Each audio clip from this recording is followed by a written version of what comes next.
drawn a couple of lines in here. The blue line is the swing plane. The swing plane is always created by the position of the club shaft. So obviously a shorter iron is going to have a little more upright swing plane than the longer clubs do. This is a driver.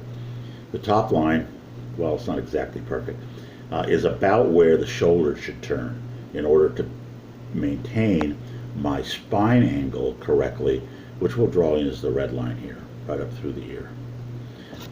That's a pretty good setup right now. We see very athletic. Let's go ahead and advance this here at 1/8 speed, and let's just see what happens. Nice one-piece takeaway. Hands are right there, pretty good. The club could be a little higher. A little bit of a short and then over the top swing. That over the top swing means you're over the top of the swing plane, and that is caused by the leverage you create right here. It's very hard from this position to pull down and reroute the trail elbow back in front of your hip. If you'd have got the club back just a little further, where the hands were at least back to the shoulder joint, he'd be able to route the club back down. Also, the club itself is well above the swing plane. I'd like to see the shaft of the club parallel to the yellow and blue lines. It's almost straight up and down, as you can see. One of the things we look at is, can I point the butt end of the shaft back to the golf ball? Well, we're going to put the golf ball position right there, and you can see that the shaft is not pointing down to that golf ball at all.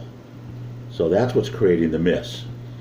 Let's go ahead and advance it from there, over the top, outside, and across. While you make good contact there, you're not making a solid connection with the golf ball. You're cutting across it, much like a hammer cutting across a nail will bend the nail and not drive it into the woods. What we're doing is we're bending the ball flight. The ball flight, typically if the club is going out from the right to the left, the ball flight's going to go zooming off over there someplace, kind of a curve out there, which is called a slice, which is what none of us want to see anymore, because that's a big robber. So we're going to work a little bit on getting those hands just a bit higher.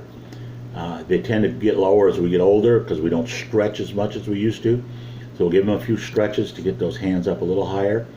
You don't have to be stronger, you just have to be a little more flexible. You'll get some of your distance back.